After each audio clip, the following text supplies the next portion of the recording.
Hi, 大家好。Oh, sorry. This is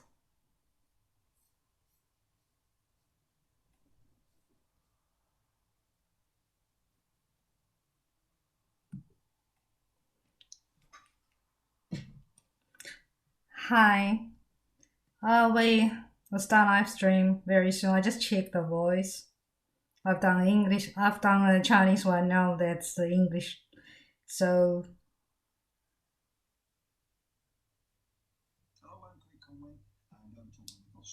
I'll check the voice first. Be with me.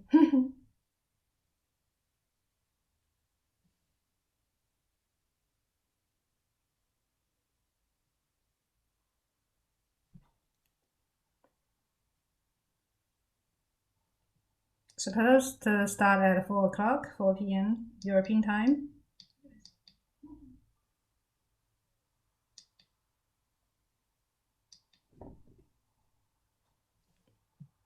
Oh yeah, I've changed my hairstyle. Just a little bit different compared with the Chinese one. Okay. I think the voice is okay. No, we can start.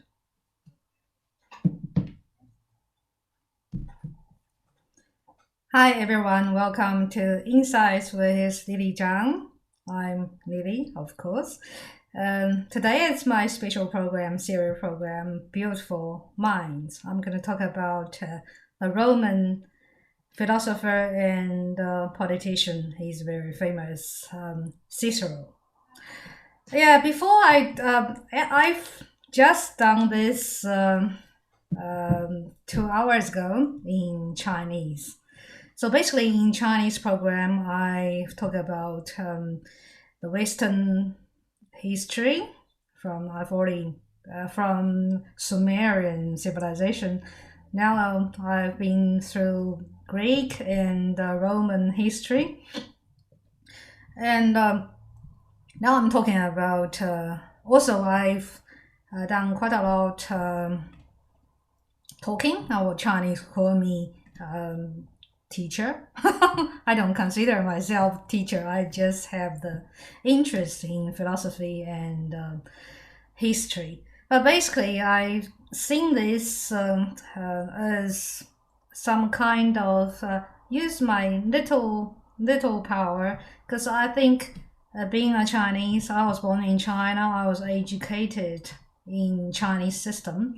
A Chinese system was is still saying it's pretty much the Marxism. They use Marxism historian view, and they don't have I'm now in Germany. I've been living in New Zealand, Australia, so I know the Western system. And Chinese, the whole education, I think probably including Russian as well, they were educated in a way it's totally under the political propaganda, as under the Marxism historian view. So before I get to Cicero, I'm going to talk about how Chinese or communist regime they educate people. So they educate people in Marxism and classify the whole history in classes. Like the classes of slavery, it's one society. They don't have our modern view of how government form. They use totally the class system. If there's a society has slavery, they call that slavery society. So basically, Greeks and the Roman history all about slavery system. And then that's the landlord system, they call that. That's probably through all the medieval time, they call that landlord, because landlord is a major class. Landlord and farmer and the peasant, they're kind of opposite class system. And then they classify, I think after Renaissance, there are some capitalists come up, so they call that, they classify as capitalism. And then since the 1918 Russian Revolution, they call that, they started, I think the whole purpose for Marxism, the historian of philosophy, is try to make socialist or communism the highest purpose of human society. That's why they call Roman period, classical period, they classify that all under slavery system. And most of the Western society after Renaissance belongs to capitalism. And then after Soviet Union, they call that communist.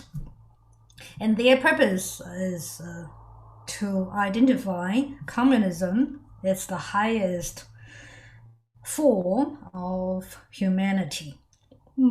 Okay.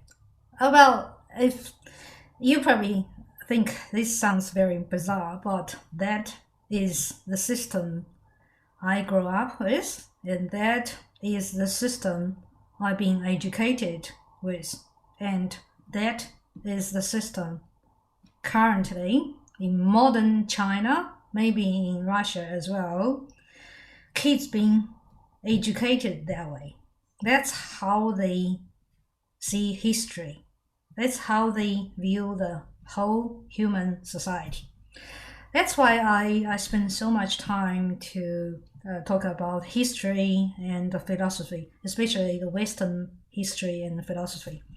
Basically, my purpose is to educate. That's why I talk so much in this about history and philosophy in Chinese.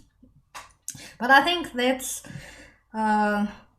for me. I think because I was born in that system, educated in that system, I know how they think, and I know how they view the Western world. And also, I've been in the Western world for more than 20 years. So that's why I can see the difference between Western and Eastern thinking, between capitalism and communism, the thinking. I can understand the current conflict about the West and the East, especially, well, put it, for example, as between America and China. They have the trade war, they have the technology war, they're talking about hot war, they're talking about cold war. But fundamentally, I think that's the clash of totally different civilizations and clash of two completely different systems.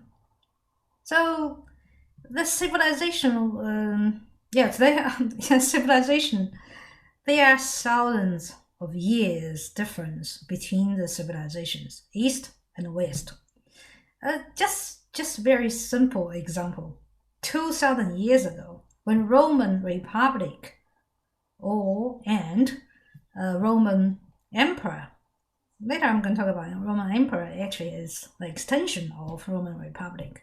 When they discussing, when Cicero, look at my background here, that's the Roman Senate and also the assemblies. They having a debate. This old man there, he's Cicero. He is having a speech.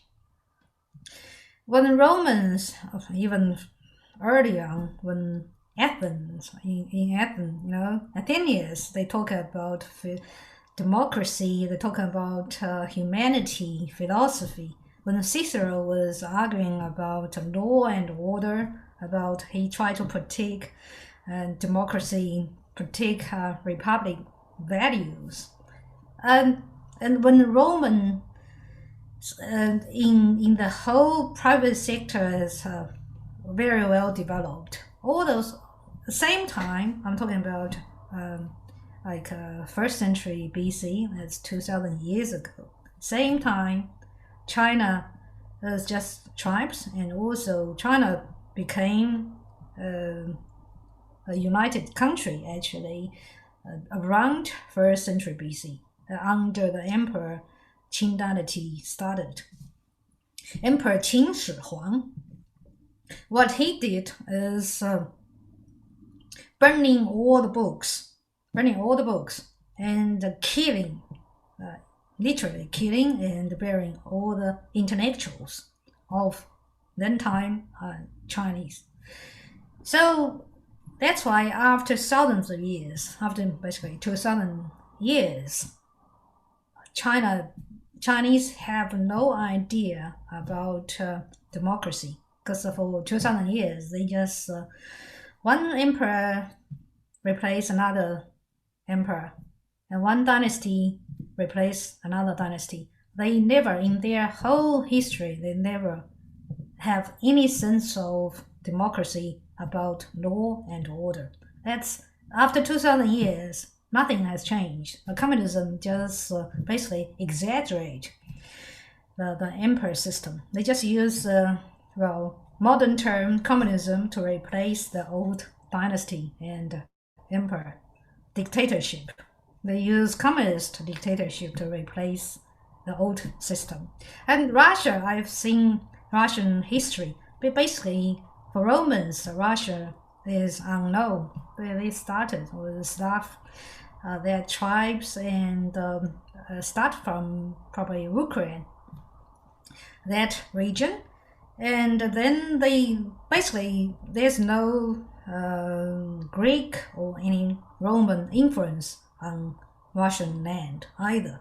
That's why I can see those communism, if they have some kind of communism like a tree, a poisoned tree or something like that, when they to flourish, they have to have some kind of soil. That soil is based on violence, based on dictatorship. That's why China and Russia, they can have communism.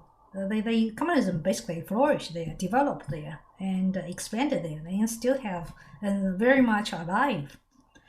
And now our world basically is full of conflict between these, I call that thousands of years of civilization, the clash of civilization, and thousands of years of the two systems. I call that civilized world and barbarian world. Well, basically, dictatorship is barbarian world. That's why I just see my duty to introduce this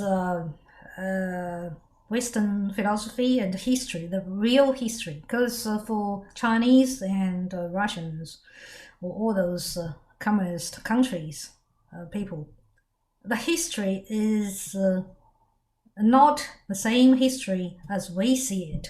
When I Google Roman or Cicero, in English, I get the English version of explanations. That's all the Western view. When I Google Cicero in Chinese we call that 西塞罗. It's just automatically being converted into the communist view. And when I know there's two languages. When I look at the English version, I see all the neutral or the Western view of history and philosophy. When I look at the Chinese version, they all the words they use, that's communism. That's like a propaganda machine of the Chinese CCP, Communist Party. I don't know how they get Google to act that way. It's basically unfair. I think we have some theories about Google. I think Google being infiltrated by all these big giant technology companies, by Google, Facebook, Twitter, they have censorship. I think they just adopted the Chinese CCP's censorship.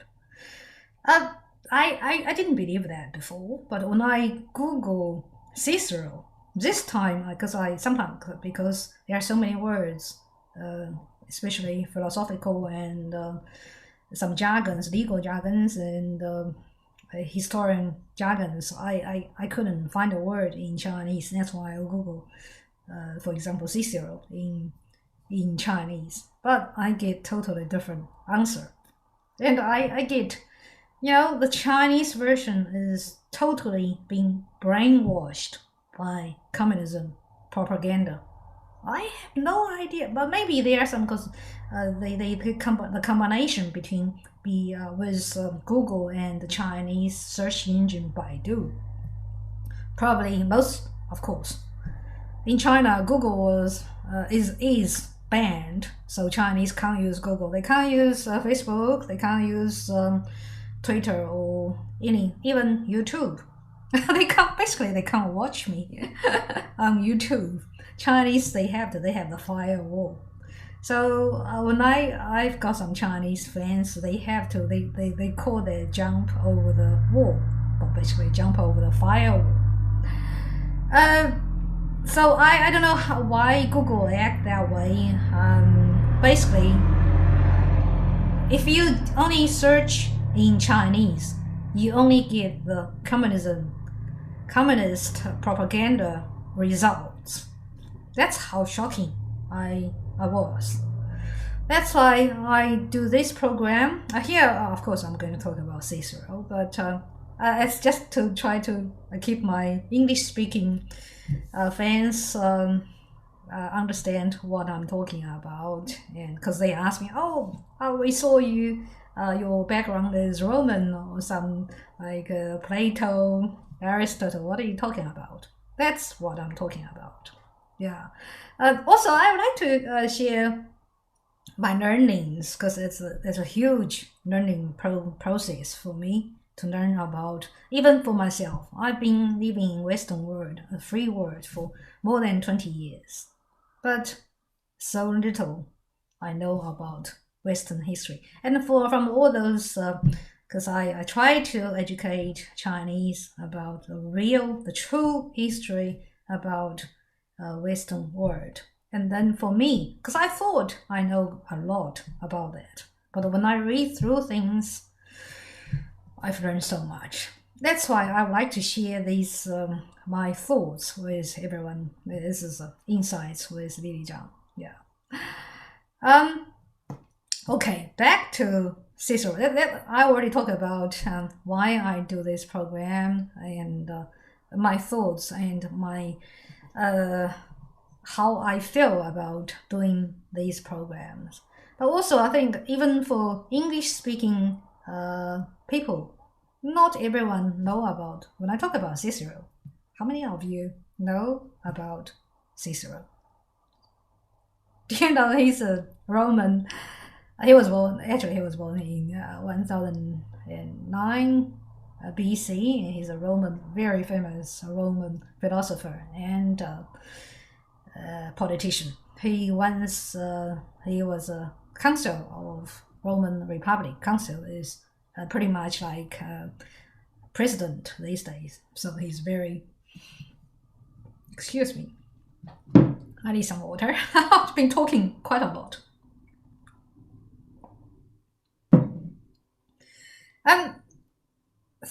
Well, I think not many these days. Not many people really too much into ancient philosophy and about those philosophers' law and orders. But I think for me, it's so important.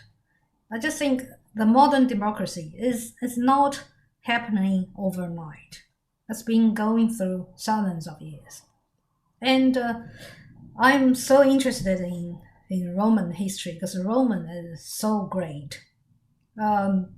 Actually, 2,000 years ago, I think they pretty much have everything. They are the Roman Republic and Roman Emperor. That's the cradle of modern society. They have law, they have order, they have synods. Even the words the same. They have constitutions. They have citizens. They even have the concept of commonwealth. And they have welfare. They have international trade. They have private properties. And Of course, they have slaves too, but like 2,200 years ago, there are slaves in America as well. So their society is not too much difference compared with our modern society, except technology side. They didn't have the cars, they didn't have computers, but I'm sure they definitely read more books. They are more into philosophy than us. They are more into, just like these days, forget about if you don't use your smartphone or watch TV or YouTube, you probably definitely will read more books. So that's why I think that era is very interesting.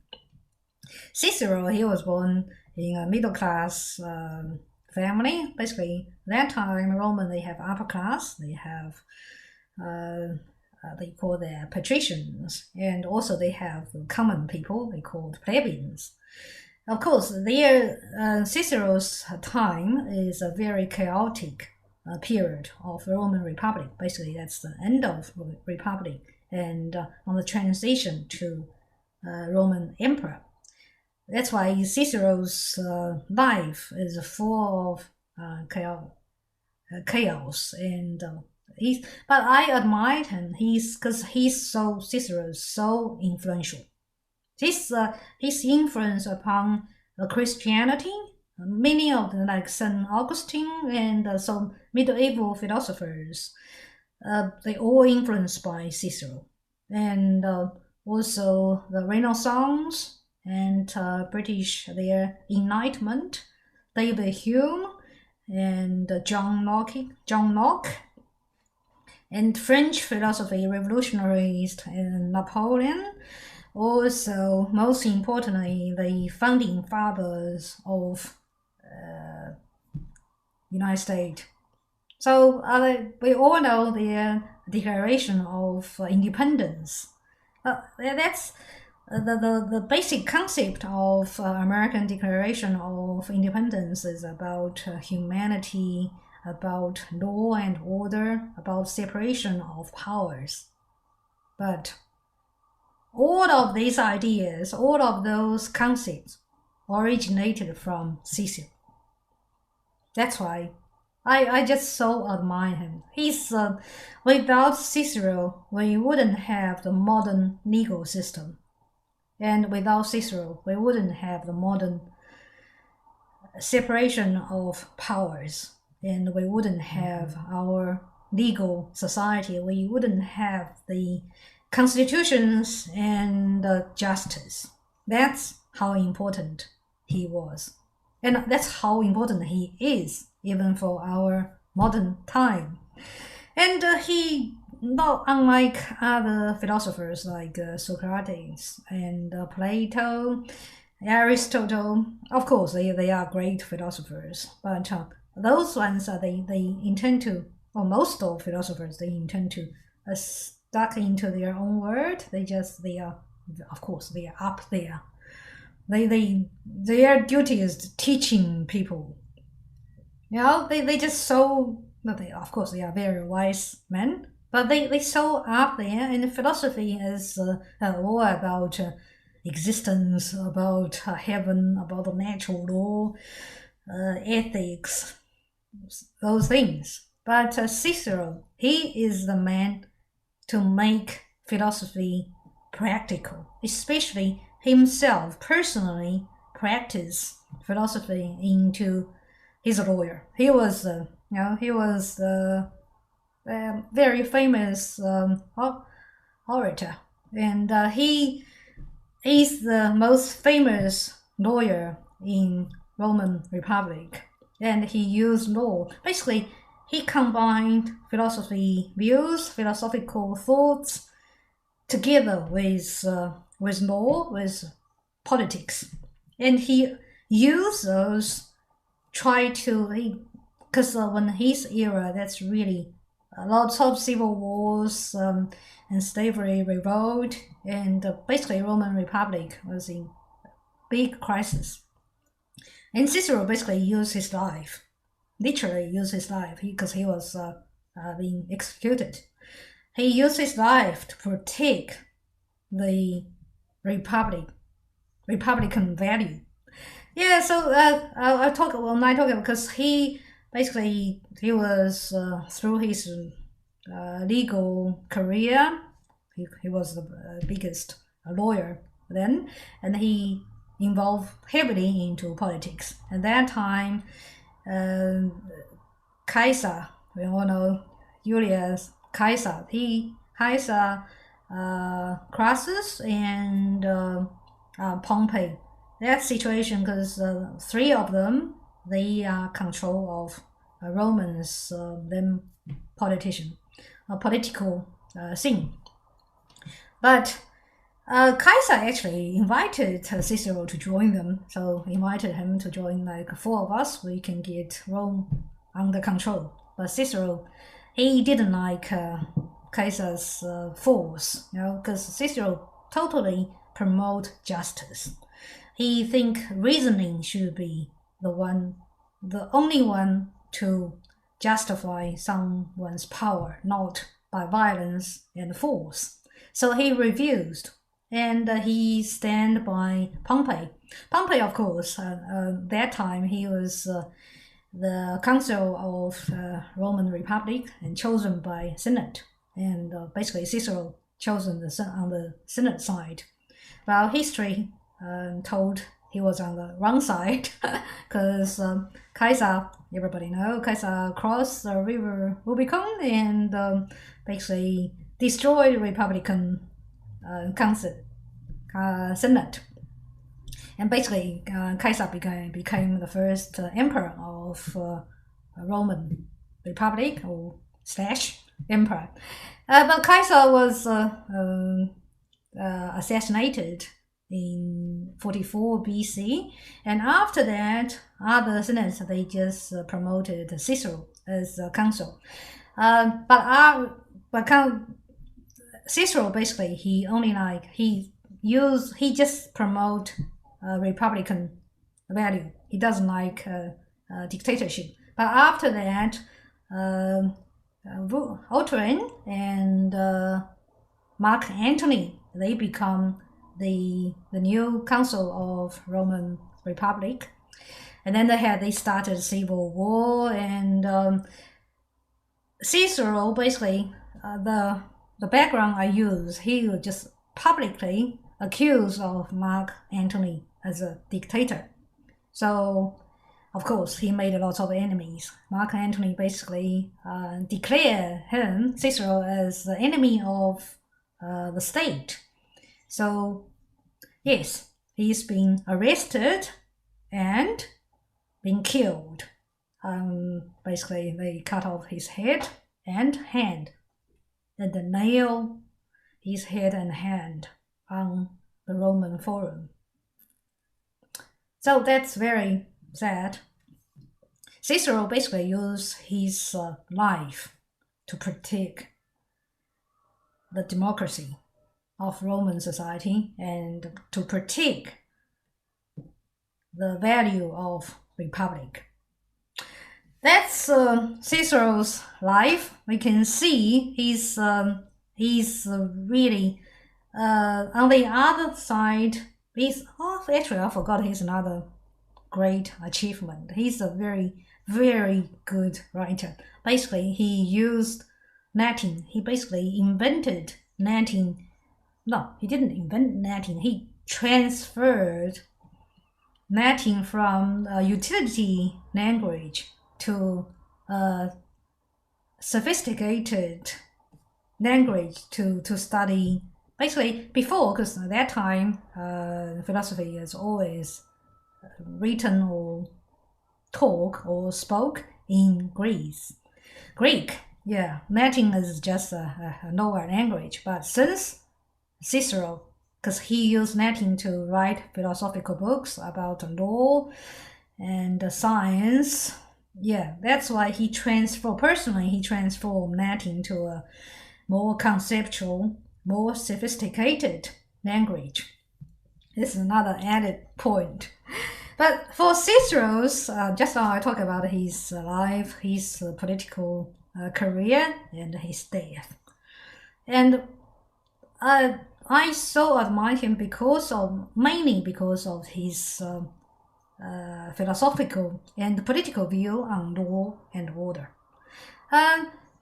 Cicero was hugely influenced by Aristotle and Greek philosophers. So we all know, I've talked about Aristotle last time, if you remember. Aristotle, they admire natural law. So Cicero's law is basically based on natural. He thinks he's not religious. Cicero wasn't religious, but he believed there's a divine power, divine mind, most powerful mind behind every living things in the universe. Not just living things, everything in the universe. Wow, this is so modern. That's exactly what I believe. I'm not religious. I'm not Christian. I'm not. I just don't believe in any religions. But I totally believe there's a divine mind in the universe that control everything. So I wasn't the first one to believe that. It's not new at all. It's 2,000 years ago. Cicero already described that. He just believed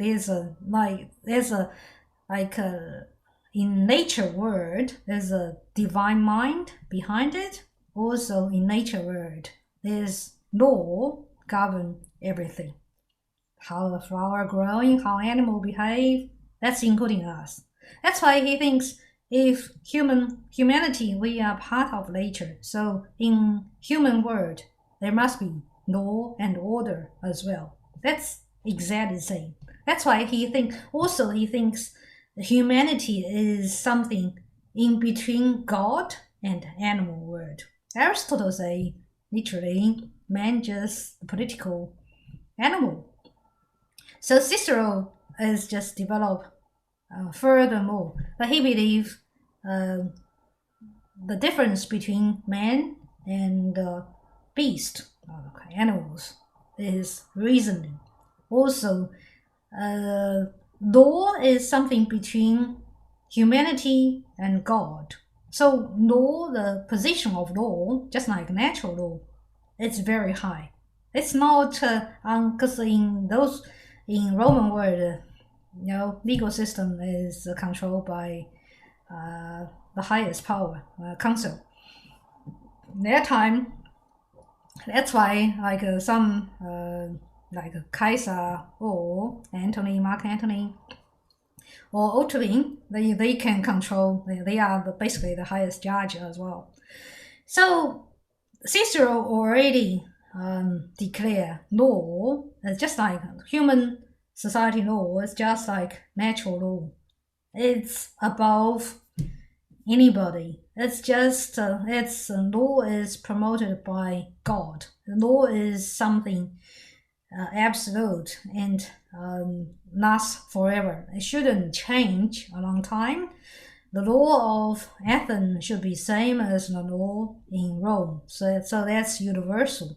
So basically, he just stated law's very, very high position. And this, in the whole human history, he was the first one. Otherwise, because in Rome, in Athens, it's already democracy. But why they are in chaos? Basically, they don't have, because they have people control the law.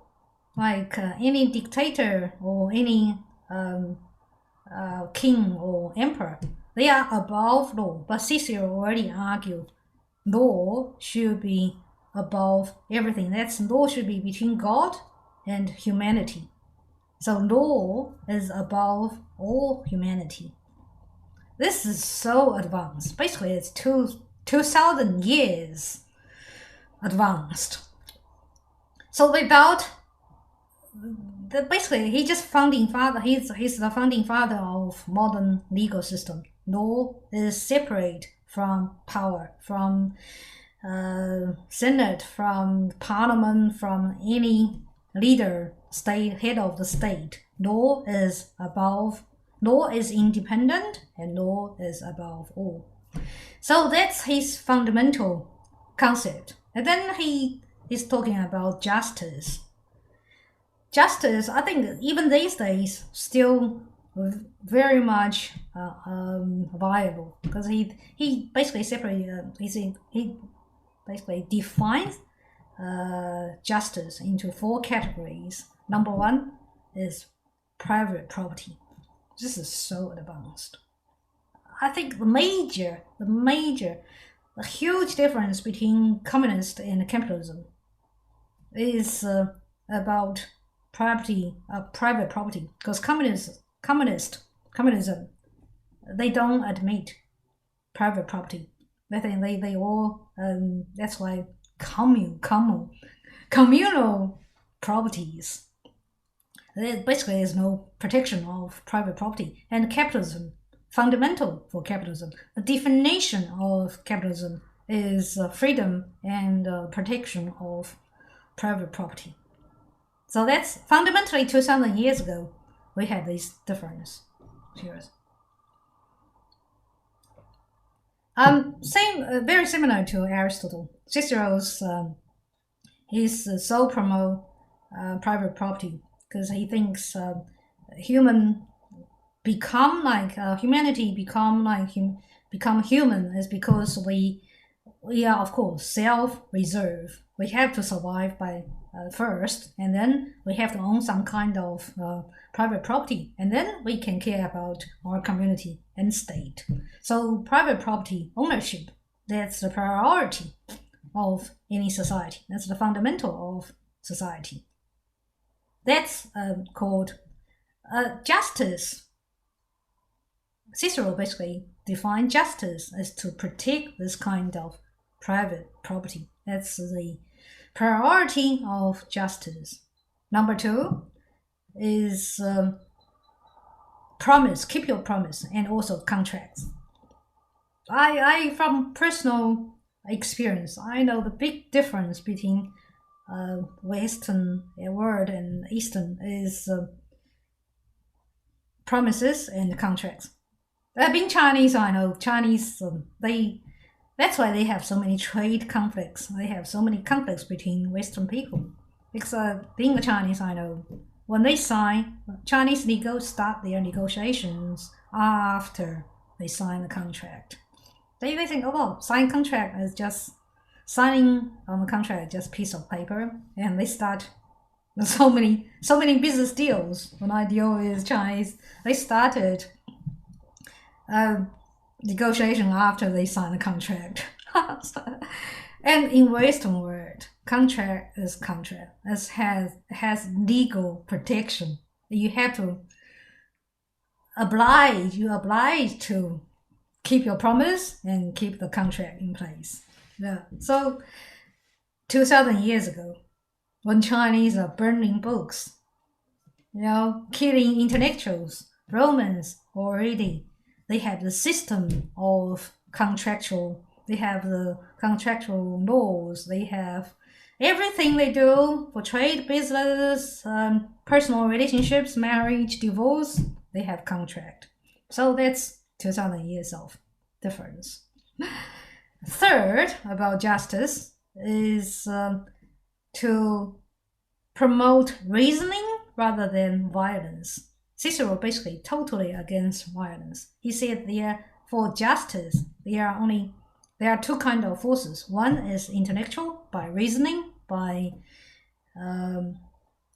speech, by discussing. Another force is by violence, by force. So Cicero totally against violence and force. That's why we can see he against Caesar and he against Mark Antony's rule, because he think 2 of them, they get into power by force, by military power, not by reasoning. Yeah, his style is just like the one on my background, is by speech, by debates. Who's got more reason? Yeah, that's the third part of his justice system. And the fourth is do good. Charity, help people when you can. That's just some well justified charity. So the fourth part, I talk about contracts, keep promise, and full part about just private property, and what else I talk about, and charity, and also non-violence by reasoning. Those four parts. Yeah, those four parts form the structure of justice, and the purpose of justice is to protect this structure, this four major part. And I think his definition of justice just give us the fundamental elements of justice. And I think also our current legal system, we're talking about our legal system, I'm talking about the capitalism legal system. Yeah, that's why we don't see, that's why we see communist system, the major purpose, number one, is to destroy private property. China now, they've changed. That's why China, you can't say that it's totally 100% communism, because the people are allowed to have some private properties, but still the states control everything. Yeah, private property, and also the contractual and promise, that kind of concepts. So those ones are the fundamental of our legal system, the separation of power. Of course, Cicero is working on constitutions, and that's why he's trying so hard. He uses his knife to protect the Roman constitutions, because the Roman constitutions is pretty much have the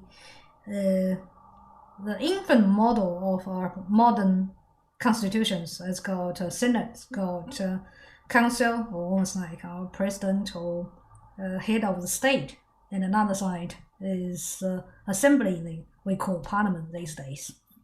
So the only difference is they already have the separation of power. They already have that model, but the biggest difference is Cicero he promoted so much is law above the independence of law, the independence of justice, independence of law and order. Also, law is above everything, above just between God and humanity. So this is that's why I think he's so important, because he so hugely influenced our modern legal society. And on the other hand, he's very influential too. Even Martin Luther King, he's admire him so much. Even his enemies, Lutheran and also Kaiser, they admire him so much too.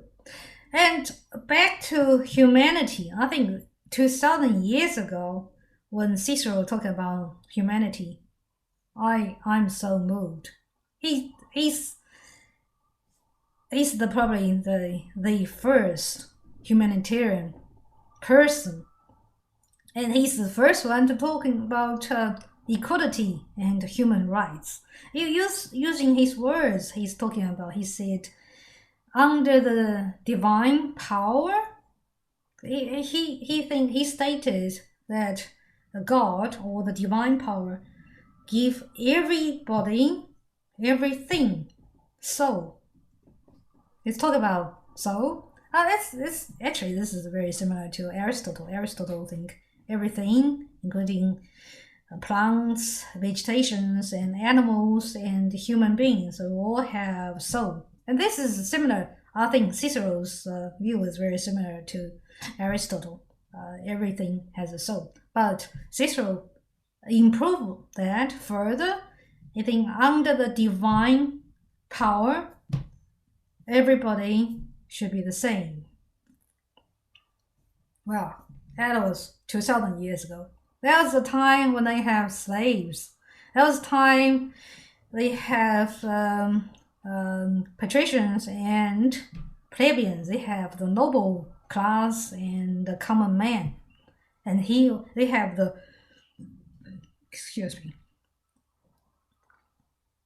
they have difference between Romans and barbarians. They call them barbarians. They have citizens. But Cicero already promoted the idea all humanity are equal under the divine power. That's how advanced it is. Basically, let's just say, in front of God, we're all equal. Everybody is equal.